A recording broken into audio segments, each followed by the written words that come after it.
আজকের পর্বের নাম কে বলেছে কি বলেছে। এগুলো শুনে রাখুন। শুনে আপনার খারাপ লাগতে পারে অথবা আপনার ভালো লাগতে পারে, কিন্তু শুনতে তো হবেই। খারাপ লাগছে বলে আপনি কানে তুলো গুঁজতে তো পারবেন না, চোখে ফেটটিও বাঁধতে পারবেন না যে এসব আপনি দেখবেন না। দেখতে এবং শুনতে হবে, আর অবশ্যই মনে রাখতে হবে। প্রথমেই একটা ফেসবুক স্টেটাসের কথা আপনাদের আজ বলি। অসাধারণ স্টেটাস চোখে পড়লো। ফেসবুকে একজন লিখছেন, একটা 500 টাকাও একবারই ভাঙানো যায়।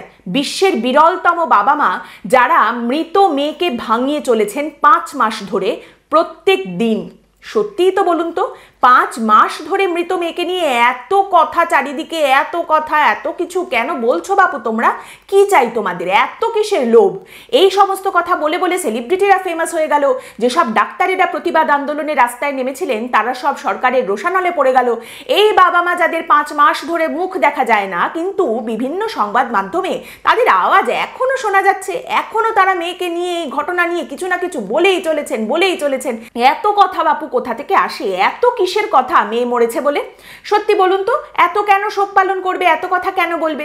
যে মেয়েকে সেই মা 9 মাস গর্ভে ধারণ করে জন্ম দিয়েছেন এবং তারপর তিল তিল করে বড় করেছেন, সেই মেয়ের যদি এই রকম মৃত্যু হয়, তাকে যদি মেরে ফেলা হয়, ধর্ষণ করে খুন করা হয় যদি তাকে, তাহলে তাকে নিয়ে 5 মাস ধরে এত শোক পালন করার, এত প্রশ্ন করার, কথা বলার কি আছে?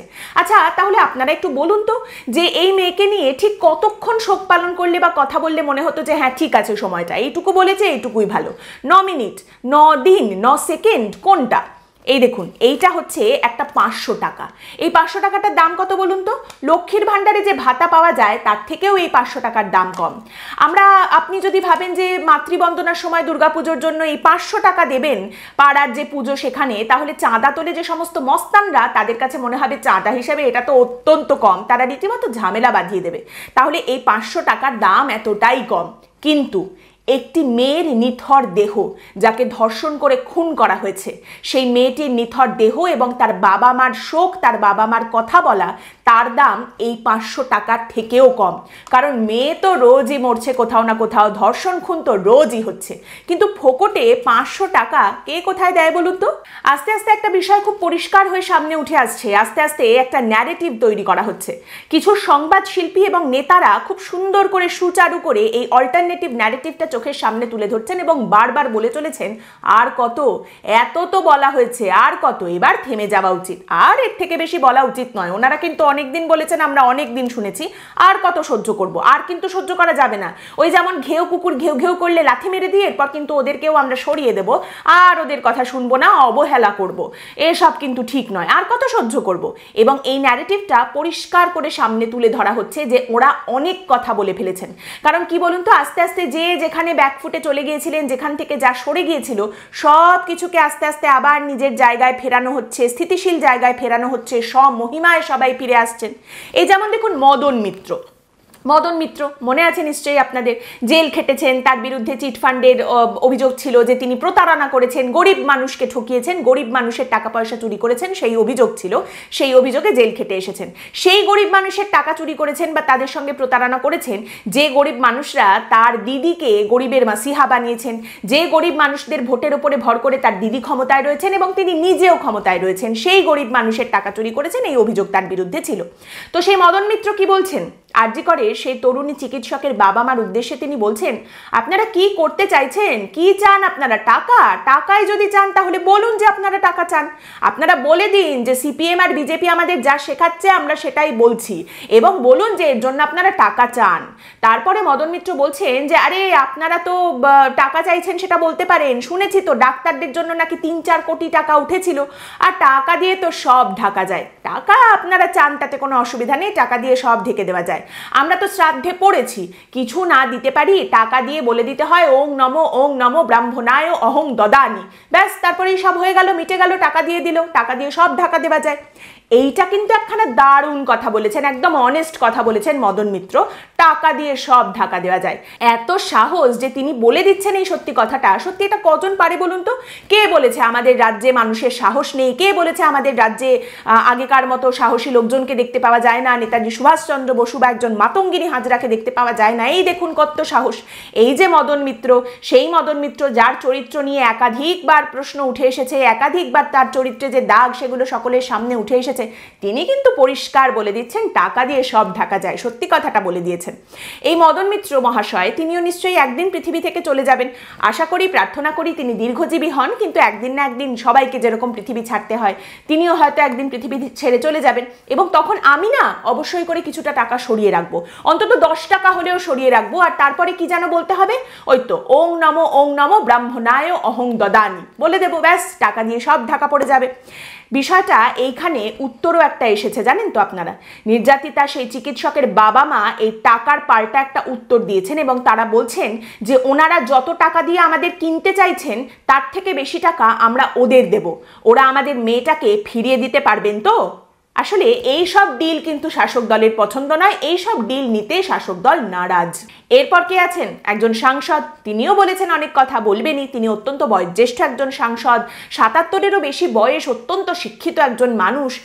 অনেকেই ভেবেছিলেন এবার নির্বাচনের আগে যে না শেষ, আর নির্বাচনে নিশ্চয়ই তিনি দাঁড়াবেন না, এত বয়স হয়েছে এখনো কি আর নির্বাচনে উনি দাঁড়াবেন, নিশ্চয়ই এবারে নির্বাচনে উনি দাঁড়াবেন না, এইবার ওনার পলিটিক্যাল ক্যারিয়ার হয়তো তিনি শেষ করছেন। কিন্তু না, লোভ, আপনি তো জানেন লোভ হচ্ছে এমন একটা জিনিস যে আপনার মুখ দিয়ে রক্ত উঠে আপনি মরে যাওয়ার আগে পর্যন্ত আপনার মনে হবে আমি একটু সুরাপান করে যাই, নিয়ে তো কিছুই যেতে পারবেন না, কিন্তু তারপরেও লোভ বড় বিষম বস্তু।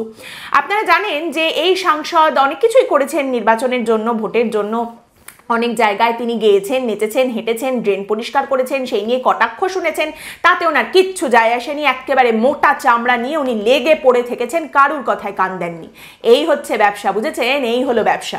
এবং পশ্চিমবঙ্গের ইতিহাস যদি কারুর মনে থেকে থাকে এখনো পর্যন্ত, সেই যে নারদা, সেই যে ঘুষকাণ্ড, সেই যে ঘুষের অভিযোগ, সেখানে কিন্তু সেই ভিডিওটাতে এই সাংসদকেও হাতে করে কিছু নিতে দেখতে পাওয়া গিয়েছিল, নিশ্চয়ই মনে আছে আপনাদের। আর সেই সাংসদ অত্যন্ত বয়োজ্যেষ্ঠ, অত্যন্ত শিক্ষিত সাংসদ সৌগত রায়, তিনিও মুখ খুলেছেন, এই যে অভয়ার বাবা মা এত কথা বলছেন, মুখ্যমন্ত্রীর পদত্যাগ দাবি করছেন, এই নিয়ে তো কথা বলতেই হবে। সৌগত রায় অভয়ার বাবা মার উদ্দেশ্যে বলছেন যে ওরা কি বলছেন না বলছেন এই সমস্ত কথাকে আমরা এখন আর গুরুত্বই দিচ্ছি না, আর তাছাড়া ওনারা তো ঠিক করে দেবেন না যে মুখ্যমন্ত্রীর পদে কে থাকবেন আর কে থাকবেন না, ওনারা তো ঠিক করবেন না কে মুখ্যমন্ত্রী হবেন কে হবেন না, তাই ওনাদের কথাকে আমরা এখন অবহেলা করছি। এবং তারপরে সৌগত রায় বলেন যে দেখুন, অভয়ার পরিবার, তার বাবা মা কি বলছেন না বলছেন এসবে সংবাদ মাধ্যম ছাড়া আর কেউ গুরুত্ব দেয় না, অর্থাৎ বিষয়টা এরকম যে আরে জাস্ট ইগনোর করুন, ওরা আজে বাজে কথা বলছে, পাগল, বদ্ধ, উন্মাদ, একেবারে অসৎ মিথ্যে কথা বলে চলেছে, না কোনো সাংঘাতিক যন্ত্রণা বুকের মধ্যে করে তারা বাঁচছেন এমনটা মোটেই নয়, আমি এই কথাটা বলছি, আমার কথা বিশ্বাস করুন। কেন, আর আমিটা কে, আমি হচ্ছে জীবনের সায়াহ্নে আসা এমন একজন ব্যক্তি যার ক্ষমতার লোভের সীমা পরিসীমা এখনো পর্যন্ত দেখতে পাওয়া যাচ্ছে না, কিন্তু আমি বলছি ওনারা মিথ্যে কথা বলছেন। মুখ খুলেছেন আরেক সাংসদ, তৃণমূল কংগ্রেসের কল্যাণ বন্দ্যোপাধ্যায়, তিনি কি বলছেন, অভয়ার বাবা মার উদ্দেশ্যে তিনি বলছেন এই যে রেপ আর মার্ডারের জন্য দোষীর ফাঁসি ওরা চাইলো না, ওরা ফাঁসির সাজা চাইছে না, কেন চাইছে না ফাঁসির সাজা, তাহলে এরপরে যদি কেউ ধর্ষণ খুন করে, কোনো মেয়ের সঙ্গে যদি এরকম ঘটনা ঘটে, দোষীকে মৃত্যুদণ্ড দেওয়া হবে না, এটাই ওরা চাইছেন, যেহেতু ওদের মেয়ে রেপড অ্যান্ড মার্ডার্ড হয়েছেন, তাই এইরকম ঘটনা অন্য কারোর সঙ্গে ঘটলে তার দোষীকে মৃত্যুদণ্ড দেওয়া হবে না, এটা চাইছেন ওনারা। ওরা কিন্তু এখন একেবারে রাজনীতি করছেন, I am very sorry to say they are now in politics, ওরা খুব ভালো রাজনীতি করছেন। সরি, কল্যাণ বন্দ্যোপাধ্যায় অভয়ার বাবা মা রাজনীতি করছেন বলার আগে বললেন আই এম সরি টু সে। আচ্ছা, কল্যাণ বন্দ্যোপাধ্যায়কে আপনি কবে বলুন তো সরি বলতে শুনেছেন? কল্যাণ বন্দ্যোপাধ্যায়, যিনি কিনা নিজে একজন কন্যার পিতা, তিনি নির্বাচনে দাঁড়ানো তার মহিলা প্রতিদ্বন্দ্বীকে নিয়ে কুরুচিকর কথাবার্তা বলা থেকে পিছপা হননি, সেসব কথা বলে কোনোদিন তিনি সরি টরি বলেননি। তিনি একজন সাংসদ হয়ে আমাদের দেশের সংসদ ভবনে বোতল টোতল ছুঁড়ে হাত পা কেটে একাকার কাণ্ড করেছেন, বাংলার মান আরও বাড়িয়েছেন সংসদ ভবনে, তার জন্য কখনো আপনি শুনেছেন নাকি কল্যাণ বন্দ্যোপাধ্যায় সরি বলেছেন? না, এইবারে অন্তত সরিটুকু তো তিনি বলেছেন। আচ্ছা, আমি আপনাদের সামনে একটা কোট বলছি, এক ভদ্রলোক এই কথা বলেছিলেন, কে বলেছিলেন আপনারা গেস করুন তো দেখি আপনাদের মনে আছে কিনা। তিনি বলেছিলেন বাংলায় আমরা 33%, কিন্তু গোটা দেশে ভারতে আমরা 17%। আমি মনে করি না আমরা সংখ্যালঘু, আমি মনে করি সর্বশক্তিমানের কৃপা যদি আমাদের ওপরে থাকে তাহলে আমরা সংখ্যাগুরুর থেকেও বড় সংখ্যাগুরু হব, এবং এই সর্বশক্তিমানের যে ইচ্ছা সেটা আমরা তাকত দিয়ে হাসিল করব। মনে আছে আপনাদের কে বলেছিলেন এই কথাটা? ফিরহাদ হাকিম আমাদের কলকাতার মেয়র এবং আমাদের তৃণমূল কংগ্রেসের একজন নেতা। তা সেদিন যখন এই কথা তিনি বলেছিলেন তখন মদন মিত্র, কল্যাণ বন্দ্যোপাধ্যায়, সৌগত রায় কারণ মনে হয়নি যে তিনি রাজনীতি করছেন ধর্ম নিয়ে এবং সেই কারণে এইসব কথা তিনি বলছেন। মদন মিত্র অভয়ার বাবা মার উদ্দেশ্যে প্রশ্ন করেছেন যে আপনারা কি পশ্চিমবঙ্গে দাঙ্গা লাগাতে চাইছেন? ফিরহাদ হাকিমের এই কথা শুনে সেদিন মদন মিত্রর মনে হয়নি যে ফিরহাদ হাকিমের এই বক্তব্য বাংলায় দাঙ্গা লাগাতে পারে। যদিও ছেড়ে দিন, যিনি এই কথা বলেছিলেন ফিরহাদ হাকিম তিনি নিজেও তো বলে দিয়েছেন অভয়ার বাবা মাকে উদ্দেশ্য করে নিজেদের এখতিয়ারের মধ্যে থেকে কথা বলুন, এখতিয়ার বহির্ভূত কথা বলবেন না। এই গোটা জায়গাটা সূত্রপাত কোথা থেকে বলুন তো? সূত্রপাত হয়েছিল লর্ড কুণাল ঘোষের কথা দিয়ে। লর্ড কুণাল ঘোষ প্রথম মুখটা খুলেছিলেন এবং লর্ড কুণাল ঘোষ যে মুহূর্তে আপনি দেখবেন যে এইরকম কথাবার্তা বলে মুখ খুলছেন সঙ্গে সঙ্গে বুঝে যাবেন যে কুণাল ঘোষকে দিয়ে বলানো হচ্ছে মানে শাসক দল তৃণমূল কংগ্রেস জল মাপছে, যে বাজারে এই কথাটা ফেলে দেখা যাক যে কিরকম রিয়াকশন আসে, কথাটা চলবে কিনা, দাঁড়াবে কিনা, ব্যাকল্যাশ আসবে কিনা, বলা যাবে কিনা, সেই জল মাপার পরিস্থিতিটা করে কুণাল ঘোষ। তো কুণাল ঘোষ প্রথম যে কথাটা বলেছিলেন, আগল খুলেছিলেন। কুণাল ঘোষ কি বলেছিলেন আপনাদের মনে আছে নিশ্চয়ই, মনে না থাকলে আরো একবার মনে করিয়ে দিই। অভয়ার বাবা মার উদ্দেশ্যে কুণাল ঘোষ বলেছিলেন যে আমরা তো বিস্মিত হয়ে যাচ্ছি, মেয়ের মৃত্যুতে যে বাবা মার বুক ভেঙে যাওয়ার কথা সেই বাবা মা একেবারে স্নায়ুকে শক্ত করে ধরে রেখে প্রথম দিন থেকে দরজার সামনে দাঁড়িয়ে সংবাদ মাধ্যমকে একের পর এক নানা রকম বিবৃতি দিয়ে যাচ্ছেন। কোথায় সেই বুক ফাটা কান্নার ছবি? কোথায় আমরা যে ধরনের আর্তনাদের ছবি দেখতে অভ্যস্ত সেই ছবি কোথায়? কোথায় সেসব তো আমরা কিচ্ছু দেখতে পেলাম না। এবং তারই সঙ্গে কুণাল ঘোষ বলছেন যে এখনো পর্যন্ত তারা একেবারে নিজেদের স্নায়ুকে শক্ত করে রেখে প্রতিদিন ইস্পাত কঠিনভাবে সংবাদ মাধ্যমে একের পর এক নানা রকম কথা বলে যাচ্ছেন। এটা কি করে সম্ভব? পূর্ণ সম্মান রেখেই এই কথা বলছি যে ওনাদের কানে মন্ত্র দেওয়া হচ্ছে, যারা চক্রান্তকারী তাদের মুখপাত্রে পরিণত হয়েছেন অভয়ার বাবা মা। প্রথমেই কুণাল ঘোষ যে কথাটা বলতে শুরু করেছেন, প্রথমেই তিনি বলছেন আমরা বিস্মিত। তাই আমরাটাকে? আপনি বিস্মিত হয়েছেন বুঝলাম, আপনার সঙ্গে কারা রয়েছে? আপনি তৃণমূলের সবার কথা বলছেন নাকি পশ্চিমবঙ্গেরই সবাইকে বুঝিয়ে দিয়েছেন ব্যাপারটা কি?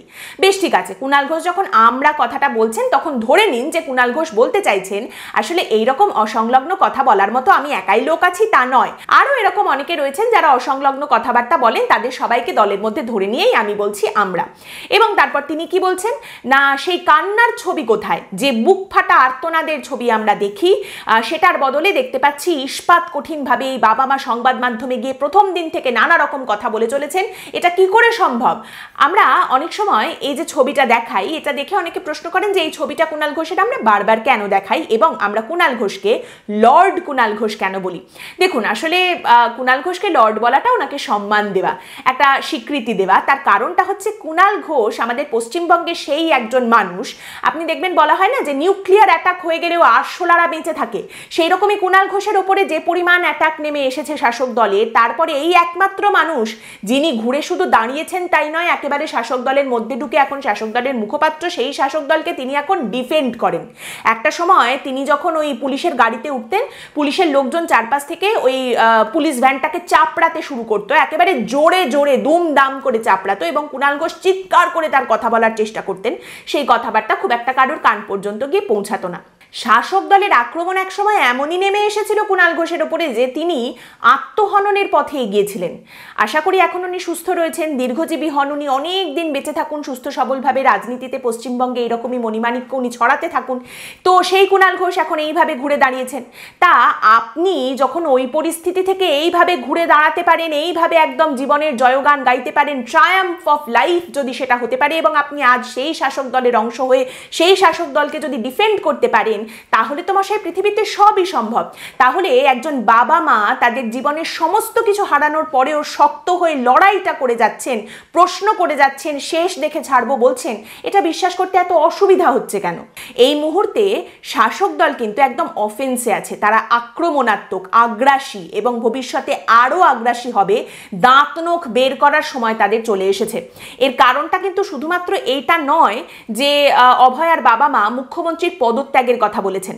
দেখুন, এই পশ্চিমবঙ্গে আমরা যারা রয়েছি, সাধারণ মানুষ থেকে শুরু করে রাজনীতি যারা করছেন, নেতা নেত্রীরা বিশেষ করে, তারা তো আরও বিশেষ করে বেশি করে আমরা খুব ভালো করে জানি যে প্রচণ্ড যন্ত্রণার মধ্যে থেকে এক বাবা মা কি বলল, তাদের কথায় পশ্চিমবঙ্গে কিচ্ছু হবে না। মুখ্যমন্ত্রীও তার পদটা ছেড়ে দিয়ে নেমে আসবেন না। ওই বাবা মার কথায় কিছুই হবে না। বাবা মার কথায় কিছু একটু হতে পারতো যদি এই বাবা মার অনেক ক্ষমতা থাকতো, তারা যদি বড় বড় নেতা নেত্রী হতেন তাহলেও, কিন্তু সেক্ষেত্রেও একটা লিমিট থাকে। যদি আমরা এটা তর্কের খাতিরে মেনেও নিই যে অভয়ার বাবা মার পেছনে বিজেপি সিপিএম সবার হাত রয়েছে, তারা কলকাঠি নাড়ছে, তারা ষড়যন্ত্র করছে, তারপরেও বিজেপি সিপিএমও খুব ভালো করেই জানে যে মুখ্যমন্ত্রীর পদত্যাগ চাইলাম আর সঙ্গে সঙ্গে মুখ্যমন্ত্রী নেমে চলে এলেন, ব্যাপারটা এরকম তো হবে না। আমরা সবাই এটা জানি। তাহলে সাধারণ মানুষ থেকে বিরোধী দলের নেতারা যেটা বুঝতে পারছে, শাসক দলের নেতারা সেটা বুঝতে পারছেন না। আর বুঝতে যদি পেরেই থাকেন যে ওদের কথায় কিছু হবে না, তাহলে তারা এরকম বেলাগাম আক্রমণ করছে কেন? শাসক দলের তরফ থেকে অভয়ার বাবা মাকে এরকম অপমান করা হচ্ছে কেন? এর কারণটা হচ্ছে এতদিন শাসক দলের লোকজন ব্যাকফুটে ছিল। তারা একেবারে লোলুপ দৃষ্টিতে তাকিয়েছিল, কোনো রকমের দাঁত চিরবির করে মুখটাকে বন্ধ করে রেখেছিল। কারণ তখন এগুলো বলা যেত না, তখন পরিস্থিতি অনুকূল ছিল না, চারিদিকে হাওয়া গরম ছিল, মানুষের মধ্যে রাগ ছিল। তখন এসব কথা বললে অনেক রকম অন্যান্য কাজকর্ম, অনেক রকম অন্যান্য প্রতিক্রিয়া দেখা যেতে পারত। এখন সময় এসেছে, এখন ওপর থেকে গ্রিন সিগন্যালও এসেছে যে বেশ, এইবার তোমরা এতদিন যে সমস্ত কথাকে আটকে রেখে দিয়েছিলে সেই আগল খুলে ফেলো, তোমাদের যা ইচ্ছা বলতে শুরু করে দাও, তোমরা আক্রমণাত্মক খেলতে শুরু করে দাও।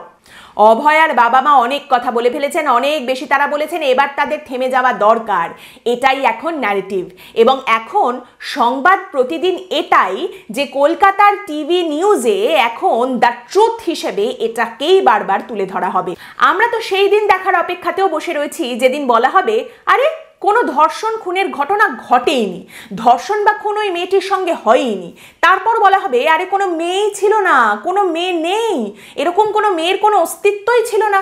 কোথাকার কোন তরুণী চিকিৎসক, কি মেয়ে, সবটাই সম্পূর্ণ গল্প কথা, এছাড়া আর কিচ্ছু নয়, এর মধ্যে কোনো সত্যি নেই, পুরোটাই কাঁঠালের আমসত্ত্ব।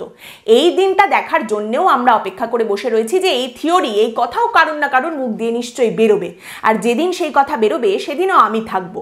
কেউ থাকুক বা না থাকুক, কেউ শুনুক বা না শুনুক, দেখুক বা না দেখুক, আমি থাকবো শুধুমাত্র আমার কলম নিয়ে, আমার আওয়াজ নিয়ে, এবং আমি সেই কথা আবারও বলবো, আমি সেই কথা আবারও দেখাবো। আপনারা আশা করি থাকবেন সেই কথা শোনার জন্য, সেই দিনটা দেখার জন্য, কারণ সেই দিনও হয়তো আসতে চলেছে। এইভাবেই আমি কিন্তু এই কথাগুলো বলতেই থাকবো। এবং আপনাদের যদি মনে হয় যে আমাদের এই প্রয়াস আরও এগিয়ে নিয়ে যাওয়া উচিত এবং এই স্পষ্ট কথাগুলো স্পষ্টভাবে মানুষের সামনে তুলে ধরার দরকার আছে, তাহলে আশা করি আপনারাও আর্থিক সাহায্যের মাধ্যমে আমাদের কাজ, আমাদের এই প্রয়াস, এই ইন্ডিপেন্ডেন্ট জার্নালিজমের পাশে এসে দাঁড়াবেন। আপনারা হঠাৎ যদি উঠলো কথার ইউটিউব চ্যানেলের মেম্বার হতে পারেন, অথবা এই ভিডিওর নিচে যেখানে লাইক ডিসলাইক বাটন আছে তার পাশের থ্যাঙ্কস অপশন ক্লিক করে এককালীন অর্থ সাহায্যের মাধ্যমেও আমাদের পাশে এসে দাঁড়াতে পারেন। আমরা কোনো পক্ষ, ডান বা বাঁ, আমাদের কোনো পক্ষে যাওয়ার দরকার হয় না। আমাদের কোনো ঘাসফুল, পদ্মফুল, কাস্তে, হাতুড়ি, কোনো হাতেরও প্রয়োজন হয় না। আমরা থাকবো সেই দিনটাতেও এই কথা বলার জন্য, কোনো দিকে নয়, আপনাদের দিকে, আপনাদের জন্য দাঁড়িয়ে, আপনাদের সামনে। আজকের পর্ব এখানেই শেষ করছি। আপনাদের মতামত এই গোটা ঘটনা সম্পর্কে অবশ্যই কিন্তু জানাবেন। পরের দিন দেখা হবে অন্য একটি বিষয় নিয়ে আলোচনায়। ভালো থাকবেন।